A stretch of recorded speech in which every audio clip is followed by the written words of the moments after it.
Welcome to Campus Connection. I'm your host, Michael Worthy. Today's topic is ESL, English as a Second Language. Now, for those of you watching at home, a lot of people come to Cumberland County College in Vineland, New Jersey, and usually their first language is English. Well, Spanish is what we're going to be talking about today. Joining us is Denise Arrigo. She's the ESL Resource Center Facilitator. Thanks for joining us, Denise. You're welcome. Also, we have with us an ESL Foreign Language Tutor, Frederica Russo. Thank you for coming. Thank you for having me here. This is now, Denise, I'm going to jump right into this because I've been to the facility already, the physical facility for ESL. And like I just said, when a lot of people come to college, they feel like, you know, where do I fit in? Where do I belong? Usually when someone doesn't have English as their first language, it's kind of like, it's like a block for them. Mm-hmm. So first and foremost, let's talk about the physical facility that they must come to in order to get more familiar with the ESL. Okay, well, our students, first of all, enroll in the college and take a placement test to determine what level of English as a second language that they will take. So we have 4 levels of English as a second language. And once they begin their classes, they're introduced to the ESL Resource Center, which is there for them for academic support. So the classes are held in various points in the college, but the ESL Resource Center is now located on the 2nd floor of the academic building. And it's a small room, but we get a lot done there. And we have 7 student computers, and we have study areas for the students to work with their tutors or in small groups or individually. Let's talk about for instance, let's talk about like the software that's used on the computers and everything. How many levels of Spanish are there, if you can go into detail with that? Okay, well, we have Rosetta Stone, which is an excellent program. We have Rosetta Stone in English for our ESL students, and we have 3 levels of English. And for the Rosetta Stone, students log in, they have a login, and they just work at their own pace. It's independent of their classes, and it's basically for enrichment. So depending on the level they feel comfortable at in English, if they're beginners, we start them at level 1, of course. And whenever they have free time, they can just come to the lab and use Rosetta Stone. We also have it for our foreign language students in Spanish, levels 1 and 2. Mm-hmm. You said levels. I know you had mentioned before that they offer 4 levels of the ESL courses. Yes. Could you explain that a little bit? Yeah, sure. When a student first comes to our campus, we help them through the enrollment process, and then they go to the Center for Academic Success for the test. So they take a placement test, and the test will determine what level of listening and speaking, grammar, reading and writing they fall in. And then they will see one of 3 academic advisors, either Mr. Forcenito, who's the ESL coordinator, or me, or Brenda Torres. And so we help them choose the courses. We have 4 classes within each level until they get to level 4. At level 4, then they begin, they're taking reading and writing ESL, and then they begin taking college level courses. So it's a gradual progression into that level. So those are the 4 levels of ESL classes we have. Now, correct me if I'm wrong, the placement test is called COMPAS, the is that COMPAS correct? test, Okay, yes. because people, when they come into these courses, like we were talking about before, when I came into college, I had come in from a special ed class. So there was a lot of things that I had to overcome, and a lot of people feel like, oh, I don't want to make a mistake, you know, and really, how do you go about making the people feel comfortable when they enter the lab? Because that's the first thing they usually look at. I think that's the most important, one of the most important functions of the lab is to help our ESL students who come from many language backgrounds, not only Spanish. We have students from this current semester from 13 different countries.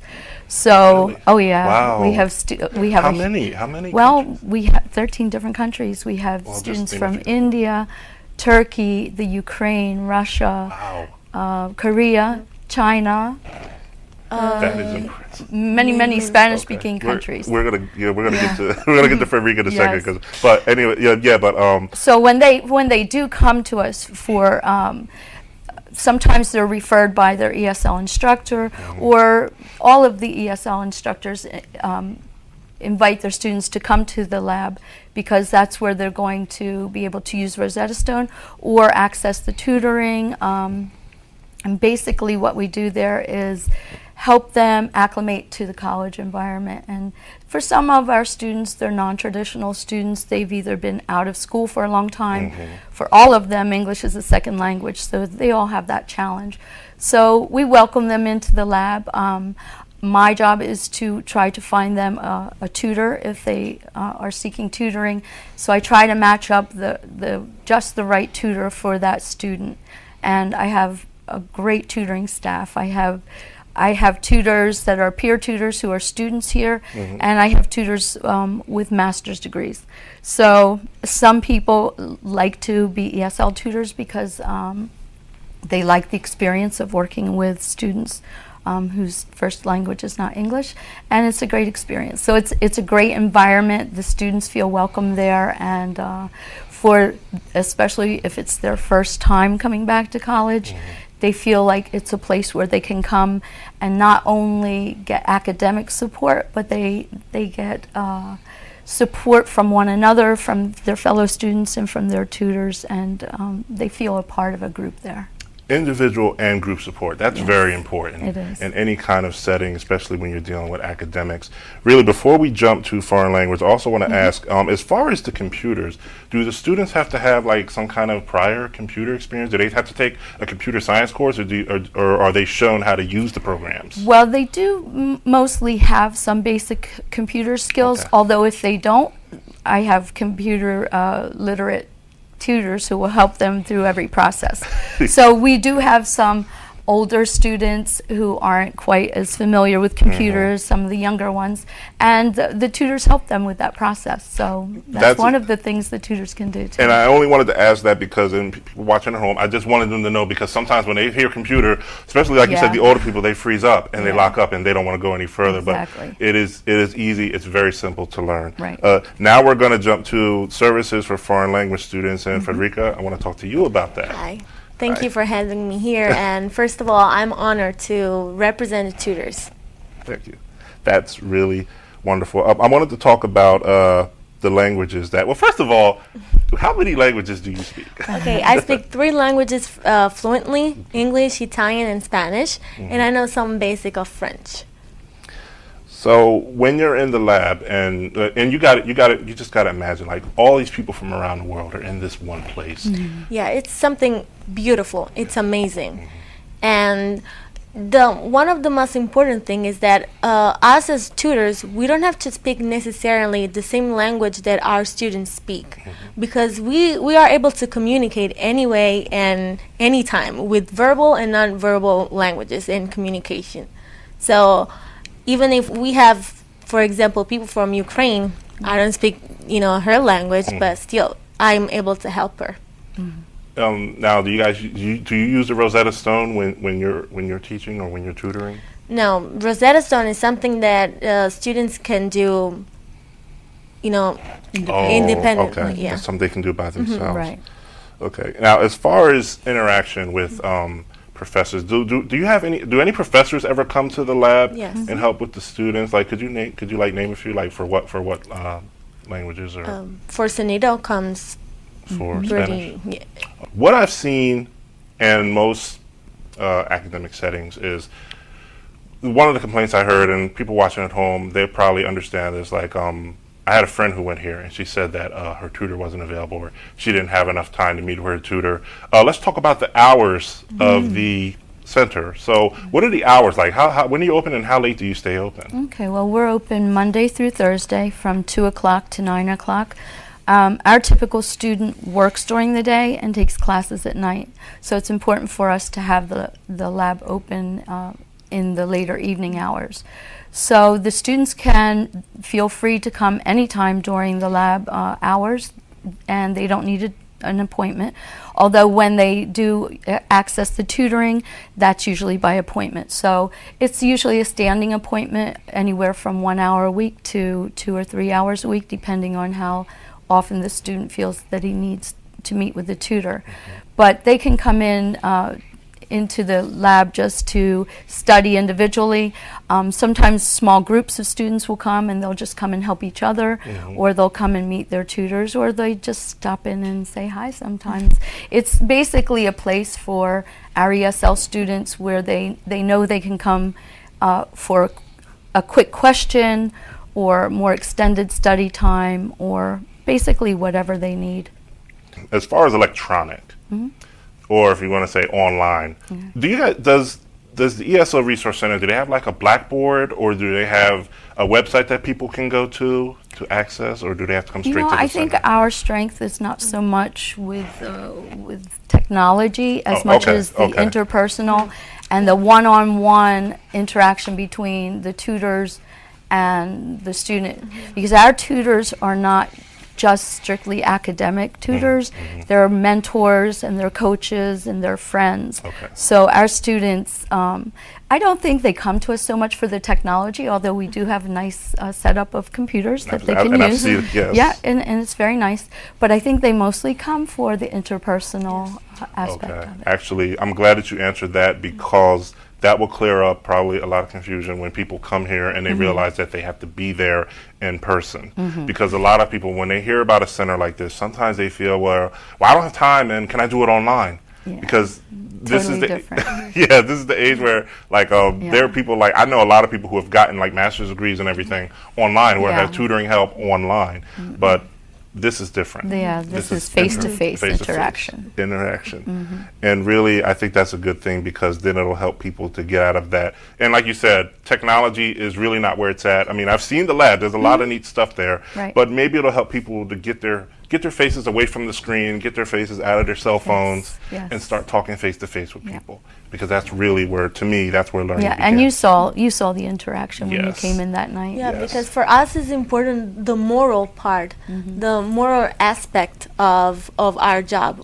You know, because I feel that our students do not just come there for academic purposes. They come to feel comfortable, to get, we try to support them. We try to be coaches for them, to help them in any possible way, you know. So people come and make friends. It's not just about homework in classes. Right, right, exactly. It helps the students to navigate what they perceive as a complex community at the college, because coming from another country, our system is quite different from the system that they're used to, or they haven't been in school for a while. So knowing that there's one place that they can come and people will understand them, and they don't have to worry that they don't speak English perfectly or whatever, it's a nice thing. Although we don't want them to be so comfortable that they never branch out into other aspects of the college, we help them to integrate into the larger college community. We, support One Book, One College. We try to let them know what events the college is hosting, and in hopes that they'll participate. Yes. Once they feel comfortable in one setting, then they can branch out and feel more comfortable within the larger community. It's very important, because as you talk about comfort, there has to be a comfort level where the Yes. person feels like, okay, I'm cool and everything, but they can't get too comfortable to the point where they don't Yeah, want to of learn. course. Exactly. So that's good to have that in Yes. there. You talk about participation. I want to talk about the non-academic activities that the ESL does. Could you give me a few, like field trips or whatever? What do you guys do? Yeah, to build a sense of camaraderie and community, we have sponsored field trips in the past.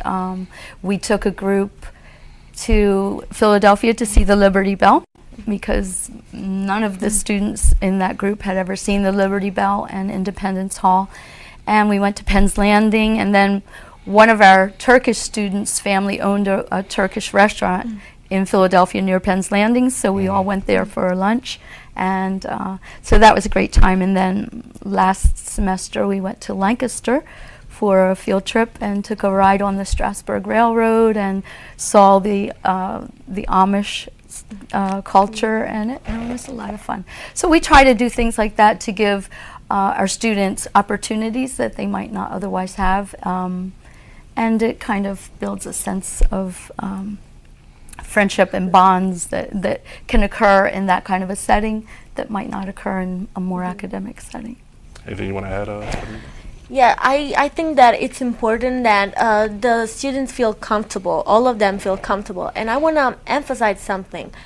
The student help us as much as we help them. Because I cannot think about a day that I go home without knowing a new word in a foreign language or a new tradition from a different culture. And this is something amazing. I mean, I feel happy when I go to work, and I feel blessed for this. I just wanted to ask a quick question. When we're talking about mixing cultures and everything, especially with ESL, do you guys have like, because for Cinco de Mayo, I remember like we had to make like a certain dish. What is the food like? Food. Is just lots of food, like different kinds of food from different cultures? From or all over the world, I will say. Oh, okay. Yeah, and it's kind of, well, sometimes we plan it, sometimes it's spontaneous. You never know when somebody's going to bring in a dish that they made that's typical of their country. I know when we had a Polish student, she would make her Polish cakes and bring them in spontaneously. Sometimes we plan little informal parties and things. We've also had, around the holidays, we've had international multicultural dinners where we invite all of the students, and they bring sometimes their families. And it's staff, students, and tutors, and everybody is asked to bring their a special dish that represents their culture, and we put all the food together and share it. So it's a great. It's also time. about food. It's food's very important. Yes, food is very important. I myself, I love food. Me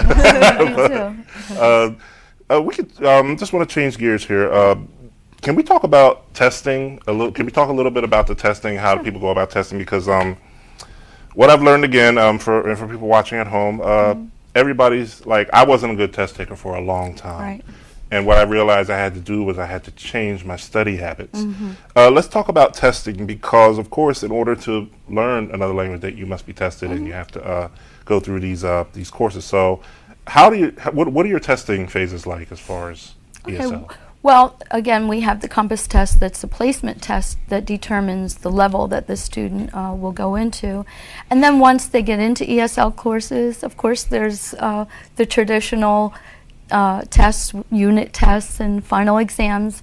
And sure, some of our students have test anxiety, and we try to help them with, like you said, study habits, study skills, ways of approaching tests. And they will frequently, when a test is coming up, they'll come to the lab and or either organize their own little study groups, or they'll study with their tutors. And so we try to help them keep the stress level down and encourage them. I think that's very important. Anything you want to add? We use flashcards. For example, for me and my students, it works really good with the flashcards. Yeah. But you cannot really plan a lesson because each and every person is different. So, Also, let's say if a student has absence or maybe they can't make it, are there ways to make things up, like tests or Yes. anything? That's one of the really good resources that the lab offers, is that if a student does have to miss a class and miss a test, it's very hard for all of our, except for Professor Forcenito, all of our ESL instructors are adjuncts. So sometimes it's hard to do that kind of makeup work, because in a listening and speaking class, it's not just a pen and paper test. It has oral and spoken components and Conversational. listening Right. components to it. So it's difficult for the professors sometimes to help students make up work. So professors will bring the work to the lab for me, and then when the students come in, I help them. And the tutors or I will proctor the makeup work, whether it's a test or makeup assignments. So that's another way the lab can help out in the class. Anything you want to add? Okay. What I wanted to ask also is, I took Spanish here. Now, what is ESL's relation to the Spanish instructors here? Do they? Do you know what they use here as far as the Spanish courses? Are y'all familiar with that? Yeah, She's at one of our. Oh, okay. yeah, because I started as a student here. I was taking Spanish classes, and my instructor recommended me to. So, I started tutoring only Spanish, and then I became an ESL tutor as well. And we use the Destino. which is basically a story. But you know, it also has grammar, civilization, culture, vocabulary, and it's a really good way to approach the language. Yeah, so when a student is having difficulty in a foreign language class, the professor notifies me and gives the student a paper referral. They come to visit us, and we match them up for Spanish with, we have 2 Spanish tutors, Federica and George, and so I'll match them up depending on their schedules. And Federica is also available to tutor in Italian, if that. And we have another student that can tutor in French.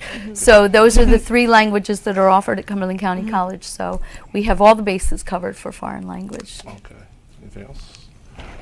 Now, I know we're going to get back to the we're going to go back to the pews, but let's talk about the computer workstations because people need to know what they're going to be walking into when they come into the facility. So what are the workstations like for the people who come in? Well, it's the computers are loaded with ESL software, for one thing. So if they pinpoint a certain area that they're struggling with, either reading comprehension or maybe grammar, or they want to work on pronunciation individually, independently, we have all kinds of programs on there. So they let us know what they're interested in working on, and then we show them the programs. And almost everybody has logged on to Rosetta Stone, and that's a nice program because they come in, they work at if they want to spend 20 minutes or they want to be there an hour, and it picks up where they left off. So it's just a continual progression throughout the levels. So, do you have tutors that specialize in any other subjects like math? Let's talk about that. Yeah. How many, like what other like math or whatever, computer science, physical science, like what is the purpose of having the other subjects there? The people watching at home, so they'll know. Well, that's I think something that we do very well also is that if a student comes with a particular need, see our ESL students, once they get past ESL and they're taking the college level courses, we continue to support them. So when they're taking math and taking psychology or taking biology, they still come to us for help. So we still offer that support. So if they have more specialized needs, like they're studying biology, we have ESL tutors who understand second language needs, but are also experts in those areas. So I have certain tutors that I know I can call on if a student comes with a particular subject area need. And it's been working out really well. I'm very lucky to have so many tutors available that can do so many things. Federica with her multilinguistic talents, and I have Spanish-speaking tutors who are good in math or good in sciences or computer skills, and they can use native language sometimes, although we try to stay mostly in English, which makes sense, but sometimes a little help in your native language goes a long way. It does, and it's never too bad just to get a little help. Like for English, English is quite a language. Yes, it is. It's a mix of Greek, it's a mix of Latin, but I think the last question that I have is, when we're dealing with tutors, what does one have to do to become a tutor at the ESL Center? Just really quick, like what would one have to do to be able to work there and help their fellow students? Good question. Well, like Federica was saying, she was referred by her Spanish professor to be a tutor because she was identified as having excellent skills. So she actually came to me and said, I would like to tutor here, and so we were very fortunate to have her. I get tutors sometimes that show up at the lab and say, hey, I hear you need ESL tutors, and this is what my skill level is, this is what my linguistic background is, here's what I can do. So we get tutors just from all over. And again, they have to have certain skills that I'm looking for as far as language skills. They have to have excellent English skills. And so Sometimes they're not students. I've had people from the community call. We've even had people from the community call and say they'd like to be volunteer tutors. They won't even accept pay. We do offer a small stipend to our tutors. That's great. But we have volunteers from the community just say, you know, I've always wanted to work with ESL students, and I'm fascinated to work with people from other cultures and language groups, and I just want to volunteer. So that's a great Anyone else, thing. Federico? Yeah, it's true. I mean, I started as a student. Now I have my associate degree in Spanish, but I still tutor because this is a great training for my career on top of all. So Yeah. Do you need to have a degree to tutor, or you can just come in with your skills? Because that's a Do not need a degree. We have excellent peer tutors, but we do have tutors with advanced degrees that are just interested in working with ESL students. So they come with the proper motive and skill sets, and I have had tutors, like Federica says, even after she's not a student here anymore, she continues to come here because she enjoys it. I have a student that just got his degree from Stockton. He's still back tutoring with us until he's actually going to be an ESL professor at a university in Columbia. Okay. So it's nice because some of our tutors have gone on to pursue careers in ESL.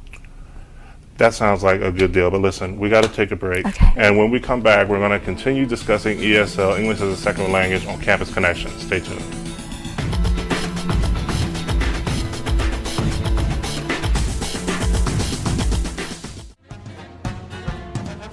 Hi, I'm Larry Kane of the Cumberland Mall. All the best to everybody at Cumberland County Community College. Your success begins there.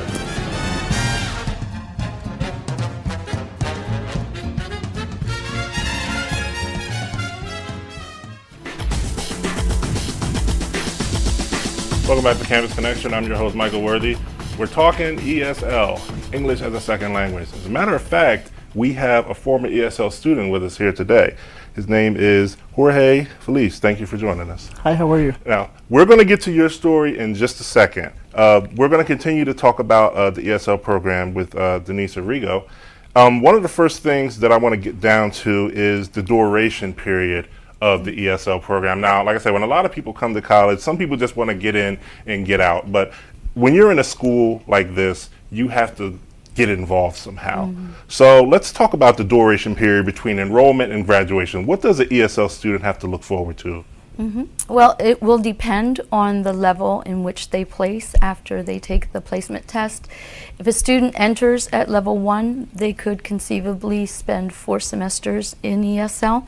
Although when they get to the 4th level of ESL, they will begin taking college level courses and slowly integrate into a full college program. So it could be actually a commitment of 4 semesters before they start their work in their major. So it could go anywhere. An ESL student starting at level 1, it could take maybe 4 semesters beyond what it would take to get their degree. If a student starts, many of our students don't need the beginning level, and they'll start at level 2, 3, or 4. So if a student starts in level 3 or 4, they may only need ESL for 1 or 2 semesters, and then they'll begin their college work. So when we get a student that graduates from Cumberland, last spring we had 5 of our students graduate, Great. which doesn't sound like a huge number. Hey. But for a small program, we celebrate every graduation as a victory, and we're there cheering them on, and it's a wonderful thing to see our students graduate. It is more of a commitment for an ESL student to graduate because they're overcoming the language barrier Right. and spending extra time in ESL before they actually start their degree program. Now, is it safe to say that ESL is kind of like a remedial course? I would not say remedial because Okay. some of our students come from countries, they already have degrees. Okay. So it's not remedial in that sense, although it's their language skills are developing. So yeah, in that sense, it is not remedial. I just wanted to bring that up because You know, when a lot of people think remedial, like I took a lot of remedial courses when I got here because I had to get caught up on the college level. And a lot of people think, well, I want to just jump into this and I want to just jump into my courses. That's the only reason why I asked, was it remedial? Right. 'Cause- See, a lot of our students have the capacity to do college level work, but they need to develop their English skills Right. in order to do that. So, yeah. That's very important that you said that, because development of the basic skills is it's very important. That's Yes. something that everybody should do when they first come to the college or Sure. get into any kind of school that they go to. And speaking of the people coming here, let's talk about age demographics. What would you say are the age demographics at ESL? You got a wide range here. You got people from all Oh, very over. wide range. We have students that just come out of high school, all the way up to people who have raised their families and have decided to come back to school and in their 50s and 60s. And so they're non-traditional students in every sense of the word. But a traditional student for ESL is someone who works all day and then has a family and still finds the time and makes the commitment to come and study English as a second language in order to pursue a degree to improve their lives. So it's a huge commitment on their part. Who would you say, if you don't, who would you say is the oldest students you guys had that actually graduated? Do you have a That graduated. or like who was your Okay. oldest student? Well, currently we have a woman in her 60s from Nicaragua. That's great. Yes, and she's in level 1, so she's starting in the beginning, but she's very dedicated, comes to every class. She comes to the lab twice a week to work with a small group for tutoring, and very pleasant and hardworking. Now, she has her degree from Nicaragua, so she's an educated woman, but she definitely is working on her English so that she can improve her English skills to communicate with her neighbors, and she eventually will pursue a degree here too. And I wish her all the best, because I know it must be a journey coming from another country to come here to America. Right. And that's what we're going to jump to right now. We're going to jump to a success story. Jorge Feliz, I want you to tell us about your journey coming to America and then getting involved in ESL. What was that all about? How was it for you? First of all, thank you for the invitation. My name is Jorge Feliz, and I'm from Dominican Republic. First of all, being honest, I think that is not a word for me to describe how thankful I feel with the ESL lab and my teachers, Miss Arrigo, Miss Monroy, Miss Beth, Mr. Forcenito. When I came here, I was in Dominican Republic almost finishing my career, like a lawyer, and I decided to come here, looking for better opportunities. Right. Then when I came here, I thought that it will be difficult for me to study. I remember one day I was like, I don't gonna go to the college because it's gonna be difficult for me because of language. But I did.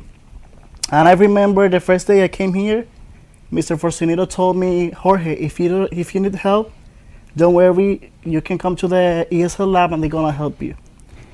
And really the ESL lab is a home for every ESL student. Our teachers are our friends, our advisors, our motivation. I think the most important is that they don't do the homework for you. They teach you how to analyze, how to think critically, how to find different tools to do your homework. Definitely, I feel so thankful for everything they do for me. And for example, when I need advice, I come to the ESL lab. They talk to me if I need help with whatever, math, science, whatever. They help me, and it's a good experience. What was the difference between, could you tell us the difference between the American culture and the culture in the Dominican Republic? Can we talk about Well, that? the education is completely different. Okay. Here you have many tools. You use the computers. The teachers try to help you no matter what. Even if you are in the college or if you are, outside the college, they call you, they test you. They're following your progress. In my country, it's different. The teacher just going to the class, they teach you a lesson for a day and that's all, But here you have different tools. Everybody try to, to make you feel welcome, and it's completely different. Now you finished, right? Are you? Did you finish? Yes, Yes. yes. Oh, okay. So you have a bachelor's degree. You have what No, degree do you- I'm studying paralegal studies. Oh, okay. So your is your major in criminal justice? Yes. Oh, okay. Because that's all. Like that's what I was asking. I just wanted to know what Yeah, your he's what your completed major the was. ESL program. Oh, okay. But he's pursuing his associate's degree here. Is there Jorge? Is there anything else you'd like to add? Is there anything you'd like to tell people watching at home, like what the program is like? Yes, definitely. In my life, what I am today is thanks to the ESL lab. Because when I came here, everything is different. I remember I first started working at Wendy's. I was preparing sandwiches and I was nervous. I was, looking for another job. But every time I needed advice, I went to the ESL lab. They helped me. They were looking for jobs for me. Mm-hmm. And finally, I got another job, like a salesman for Goya Foods. And everything is different. Everything I am today is thanks to the ESL lab. They help you get a job and everything to fill out the Well, application? not exactly, with the company, but Oh, okay. okay, Jorge, let's go to the computer. Let's go Right. for We looking encourage, application. Yes, Okay. All right. That's really, and you know what? That's really not to say that it's a job service, but that's really helpful. Yes. Because just as a personal note, when I came here first, I actually got a job here too. So not that I'm not saying you got a job here, but I'm saying like when I got here, they taught me job searching skills. Sure. Because, and that leads me to another question. Where do you see yourself in maybe 5 or 10 years? What do you see yourself doing? well, I would like to be a lawyer. I want to. Well, I have my family already. I have a wife. Mm-hmm. My wife is pregnant too. I want to be a lawyer, and I want to okay. provide her everything she needs, everything my sons need, and I want to, I want to be able to help my community, to help another Dominican people who come here and need help. I think, well, first of all, I want to say congratulations to you. Thank you. I wish you all the best. You are an ESL success story.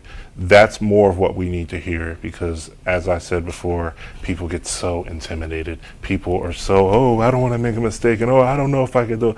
All they need is that little push. And thanks, Ms. Arrigo, because in the beginning I was scared because my accent, and sometimes I wasn't able to, to express an idea. She told me everything you need to do is express your idea. Don't be afraid.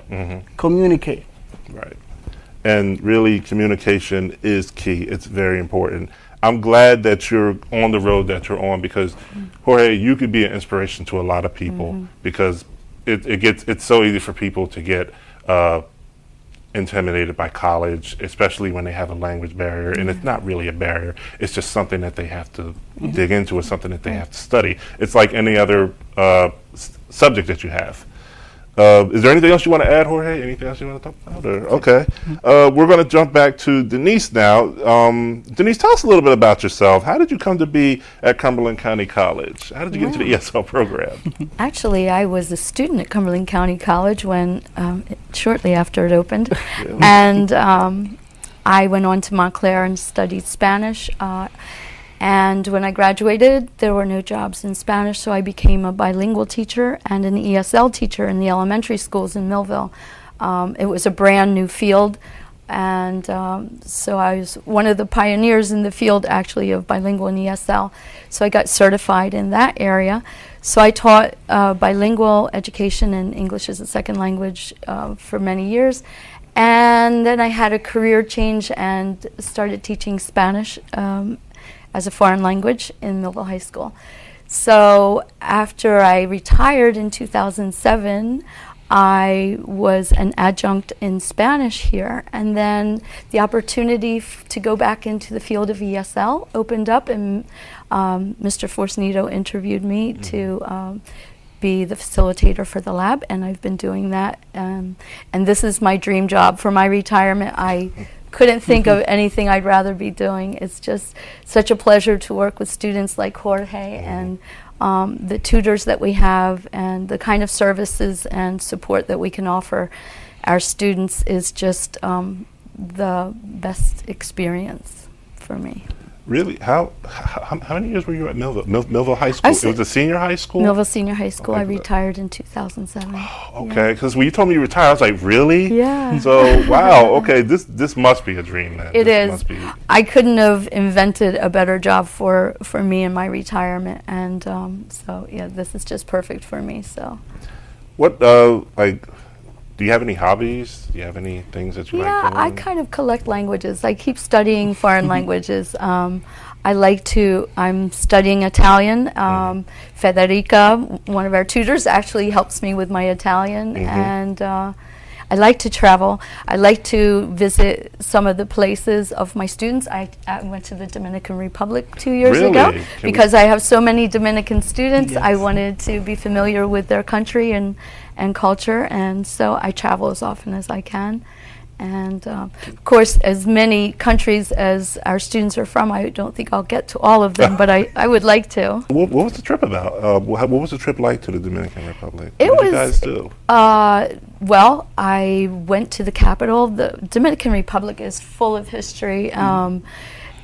Christopher Columbus' brother was the governor, first governor of the island, and I just wanted to immerse myself in the culture. I speak the language, but I wanted to get a feel for the Dominican culture, and I found the Dominican people to be so friendly and hospitable, and the food is just amazing. So Oh, I bet it is. it's all about the food. Jorge, like, do you want to talk about like your hobbies? Like, what do you like to do? Do you like to play sports, or do you study? Like, what do you do? Do you read books? Yes, read books. Really? Yes, history and everything I can read, I read it. Anything else? Any other hobbies that you have? Or? Well, sometimes with my wife, we try to to know different places. I love history. I try to go to different places to know the history. Anything else you want to say about the ESL? Because this program, from what I saw, Denise, this is an amazing program. I was blown away by it. The atmosphere that I saw in there was like a family. It was then the night that I came in there. It was pretty packed. Yeah. But everybody, they knew each other by name. Yes, it wasn't like you didn't feel like you were a number. You came in. Everybody said hi to you. Everybody a family. It was. family, It was. It really is that how you guys feel about it? Are you guys like one Yes. big happy family? It's my in this second thing? family. Yes, definitely. I'm just so impressed with the students, their level of commitment. And not only do they come to get help, but they help each other. So, I mean, our tutors are there to help them, and we have, as I said, great tutors. But I like it when you see one of our Dominican students helping one of our Chinese students, and their only common language is English, so they're forced to speak English. But just the level of helpfulness from one student to another, we do have a lot of fun in the lab. We try to make it a comfortable environment, but we get a lot of work done.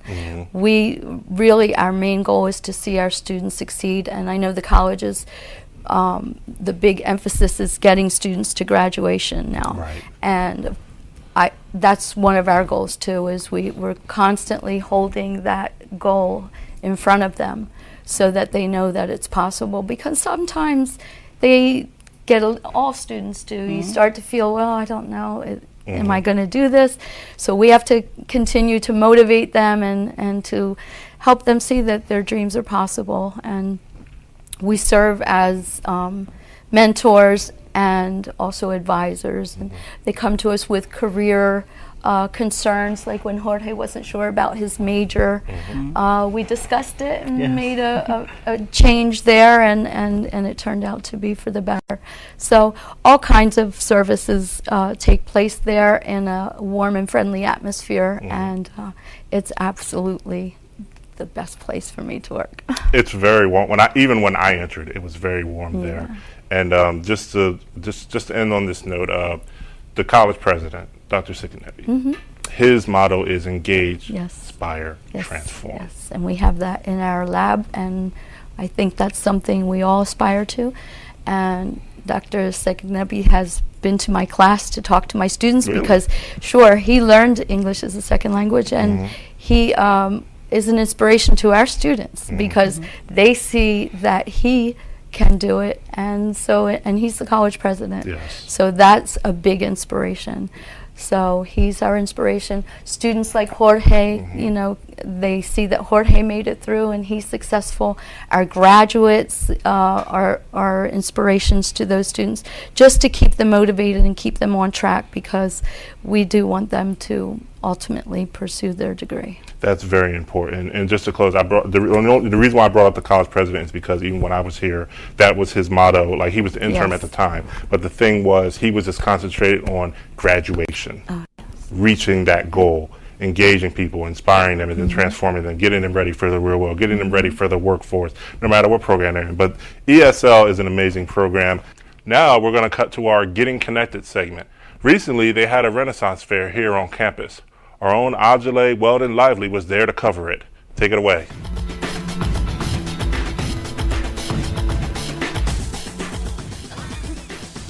Today we're at the Cumberland County College, but today's not just one regular day. We're having the Renaissance Fair. Let's go take a look.